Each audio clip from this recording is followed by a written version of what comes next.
Hello दोस्तों, स्वागत है आपका मेरे YouTube चैनल पर। मेरा नाम है सीए ब्रिजेंद्र साटी और आज का जो टॉपिक है that is importance of AIS and TIS. तो सर आप बोलेंगे ये क्या है?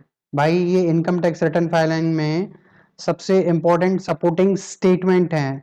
AIS means that is annual information system, sorry statement, और TIS mean tax payer information statement.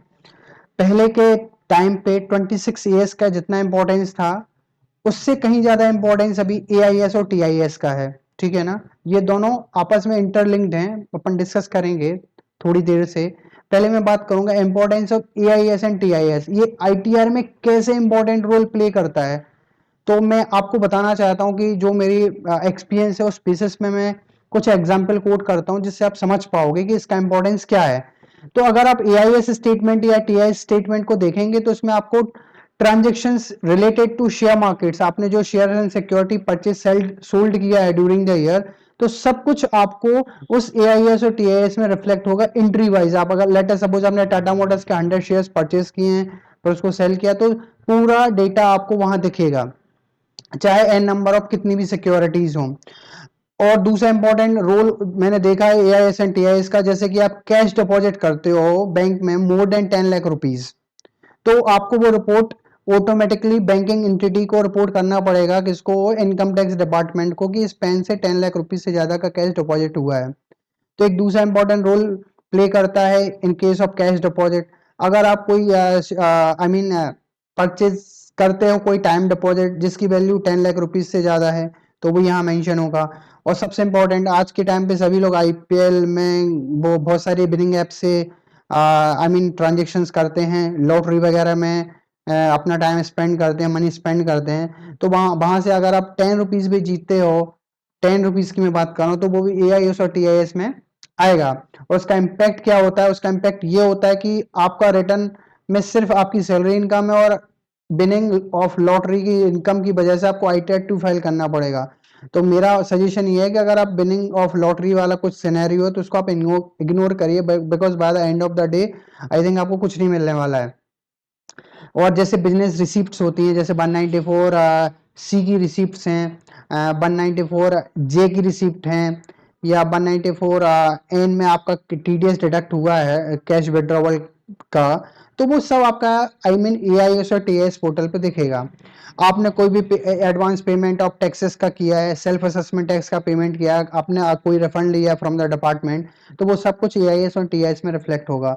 अगर मैं बात करूं, सबसे हॉट टॉपिक रहता है एचआरए का। बहुत सारे लोग एचआरए क्लेम करते हैं, तो एचआरए जब आप क्लेम करते हो तो जिस भी पर्सन का आप पेन यूज करते हो as I mean landlord के पॉइंट ऑफ व्यू से, और आप टेनेंट हो, तो जो लैंड लॉर्ड होगा तो उसको वो आपने जो एचआरए क्लेम किया होगा, तो लैंड लॉर्ड का जब भी एआईएस और टीआईएस में लॉगिन करेगा तो वहां उसका दिखेगा कि उस पर्सन ने इतना रेंट रिसीव किया है किसी रिस्पेक्टिव पर्सन से। तो इस सिचुएशन में उसको भी अपना आईटीआर फाइल करना पड़ेगा।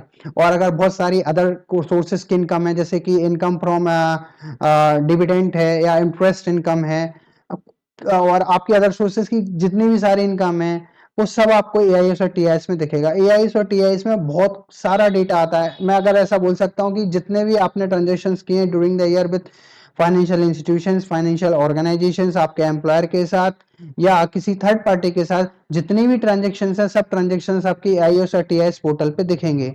ठीक है? और इसका इंटरलिंकेज कैसे हो सकता है? 26 ईयर्स है, 26 ईयर्स कंप्लीटली टीडीएस के लिए डिडक्टेड फॉर्म है। और इसी का अगर मैं बोलूं कि एआईओ से टीआईएस में एकदम डिटेल्ड फॉर्म रहेगा जिसको समराइज्ड मैनर में ये रिप्रेजेंट कर रहे हैं, तो दोनों का लिंकेज भी इंपॉर्टेंट है।